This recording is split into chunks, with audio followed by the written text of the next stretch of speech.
There is a moment, a very specific, very quiet moment, and if you have lived it, you will recognize it instantly. You walk into a room, maybe it is your office, maybe it is a family gathering, maybe it is a group of people you have known for years, and something has shifted. You cannot name it at first, but you feel it in your chest before your brain even processes it. The conversations slow down when you enter. The eye contact is too brief. The smiles are just slightly too tight. And then, over the following days, the pattern becomes impossible to ignore. You are being excluded. You are being talked about. The group has made a decision about you. And the terrifying part is not the betrayal. The terrifying part is the loneliness that follows it. Psychologists call this ostracism, and research from Purdue University conducted by social psychologist Kipling Williams confirms that social exclusion activates the same neural pathways in the brain as physical pain. Your brain, on a neurological level, processes rejection the same way it processes a punch to the face. That is not a metaphor. That is neuroscience. So the pain is real. And I want you to know that first. I'm not going to tell you to pretend it does not hurt. It does. But here is what I am going to tell you. That pain carries information. And if you know how to read it, you will understand that the moment everyone turns against you is not the end of your story. It is the beginning of the most important chapter. Let us start with the mechanics of why this actually happens. When a group of people turns against someone, the first instinct most people have is to ask, "What did I do wrong?" And sometimes, that is a valid question. Genuine mistakes deserve genuine reflection. But more often, the real answer is far more psychologically interesting. Carol Dweck, a psychologist at Stanford University, spent decades studying what happens when individuals in fixed mindset environments begin to grow. Her research on mindset theory revealed something crucial. When one person in a group starts to change, when they start improving their habits, their finances, their discipline, their thinking, the people around them do not typically feel inspired. They feel threatened. This is not irrational on their part. It is deeply human. Your growth holds up a mirror, and not everyone is ready to look into that mirror. Your discipline makes their complacency visible. Your ambition exposes their resignation. Your change forces them to confront something they have been avoiding about themselves. And so, rather than change themselves, they do something psychologically easier. They try to stop you. Sociologists refer to this as tall poppy syndrome, a term widely studied in organizational psychology and cultural research. The idea is straightforward. In a field of poppies, if one flower grows taller than the rest, it gets cut down. Not because it is bad, because it is different, because it threatens the uniformity of the field. You are not being attacked because you are wrong. You are being attacked because you are growing. That is a critical distinction. And if you do not understand it clearly, you will spend enormous energy trying to fix a problem that was never actually about you. Now let us talk about what history's most studied observers of power actually said about this situation. Niccolo Machiavelli wrote one of the most analyzed political texts in history, The Prince, in 1513. What most people do not know is the context in which he wrote it. He was not writing from a position of power or comfort. He had been stripped of his government position in Florence. He was accused of conspiracy against the Medici family. He was arrested, imprisoned, and subjected to torture, a specific method called the strappado, in which a prisoner's hands were bound behind their back, and they were hoisted by a rope before being dropped repeatedly. After his release, he was exiled to his modest farm in Sant'Andrea in Percussina, completely cut off from political life. He was, by any measure, a man whom the world had decided to bury. And it was there, in that exile on that small farm, that he wrote the book that would be studied by generals, leaders, philosophers, and strategists for the next 5 centuries. He did not waste his suffering. He converted it into clarity. One of his most important observations was this. He wrote that there is nothing more difficult, more dangerous to carry out, or more uncertain in its success than to introduce a new order of things. Because the person introducing the change faces the hostility of those who benefit from the old system and only mild support from those who might benefit from the new one. Read that again carefully. He is describing you right now. If you are changing, if you are building something new in your life, the people invested in the old version of you will resist it. They are not evil. They are simply protecting what they know. The lesson is not to stop changing. The lesson is to stop expecting their approval while you do it. Psychologists have identified a pattern they call reactive devaluation. It was first documented by Lee Ross and Constance Stillinger in research published in the journal Political Psychology. The principle is this: when people perceive someone as an opponent or a threat, they automatically discount whatever that person does or says, even if the same action from a neutral party would be viewed positively. This means that once the group has decided you are the target, almost nothing you do will change their immediate perception. Defending yourself, explaining yourself, arguing your case. These actions, while emotionally satisfying in the moment, tend to provide the group with more ammunition, not less. And this brings us to one of the most counterintuitive but well-documented strategies in the psychology of social conflict: silence. Not the silence of someone who has given up, not the silence of weakness, but the deliberate, strategic silence of someone who understands that their energy is a limited resource, and that pouring it into a system that cannot receive it is simply waste. When Machiavelli was exiled, he did not stand in the public square demanding justice. He went home. He went quiet. He turned inward.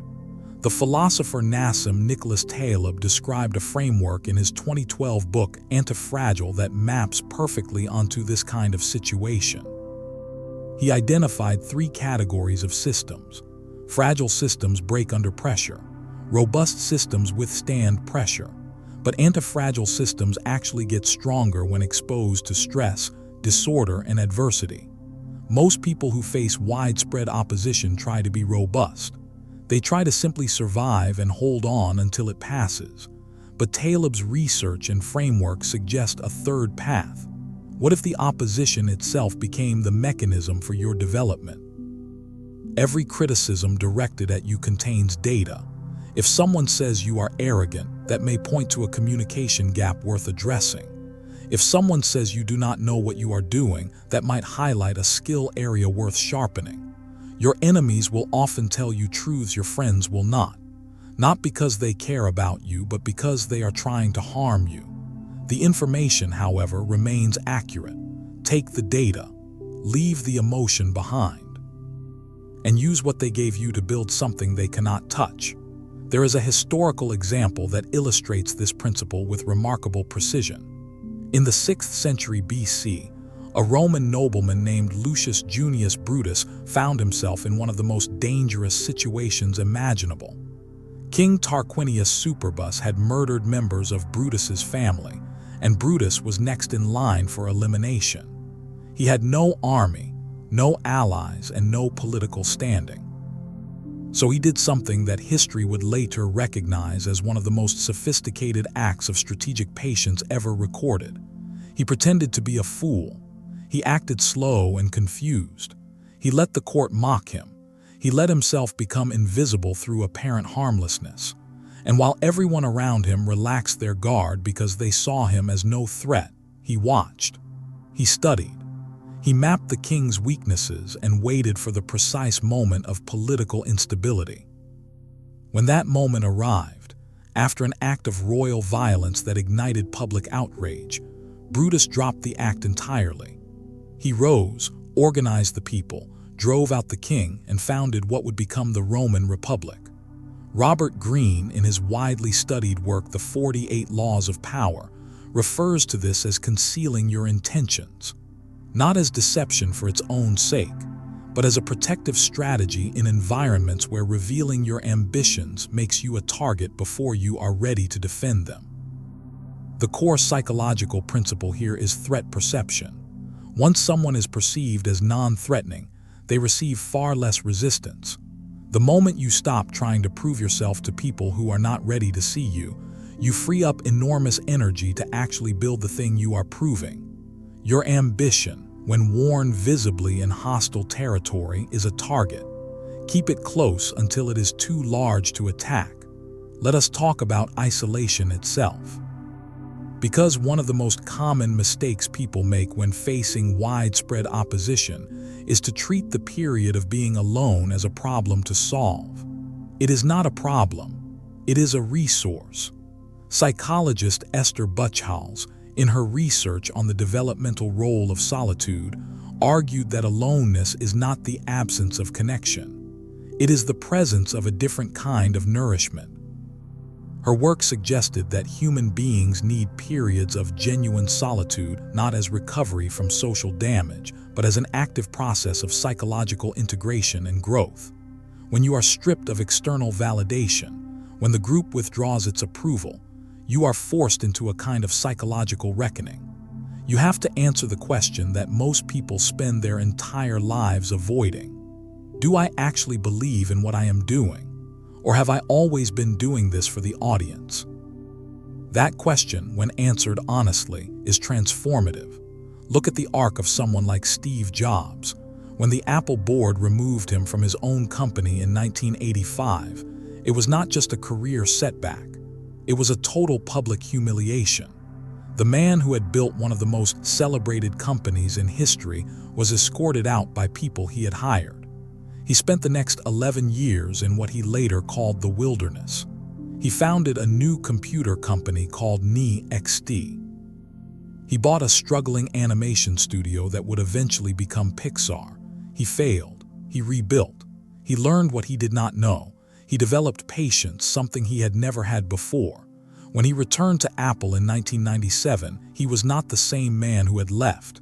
He was, by his own account, someone who had been broken and reassembled more carefully. The period of exile did not just preserve him, it refined him. The board that fired him had not destroyed him. Without realizing it, they had made him better. There is a psychological concept called locus of control, introduced by psychologist Julian Rotter in the 1950s. It describes the degree to which individuals believe they control outcomes in their own lives. People with an internal locus of control believe their actions shape their results. People with an external locus of control believe outside forces determine their fate. What research has consistently shown is this. People who maintain an internal locus of control during periods of adversity recover faster, perform better, and build more sustainable outcomes than those who focus on external blame. This is not about denying that external forces are real. They are. People can behave unjustly. Groups can be wrong. Systems can be unfair. But the question is not whether injustice happened. The question is what you do with it next. Because the answer to that question is entirely within your control, and it is the only thing that truly determines the outcome. Machiavelli observed that fortune is like a river. When it is calm, you can redirect it with levees and channels. But when it floods, it overpowers everything in its path. The wise person, he wrote, prepares during calm periods precisely because they know floods will come. Preparation, not luck, is what determines who survives. Your opposition, your exclusion, your period of being alone and undermined, this is the flood. And the only thing that matters now is what you built before it arrived, and what you build during it. There is one final psychological shift that separates people who use adversity as fuel from those who are consumed by it. The philosopher Friedrich Nietzsche articulated it in the concept he called amor fati, a Latin phrase meaning love of fate, not passive acceptance of what happens, not resigned tolerance of circumstances, but genuine, active embracing of the conditions of your life, including the difficult ones, as the raw material from which your character is forged. This is not a passive philosophy. It is one of the most demanding mindsets a person can adopt.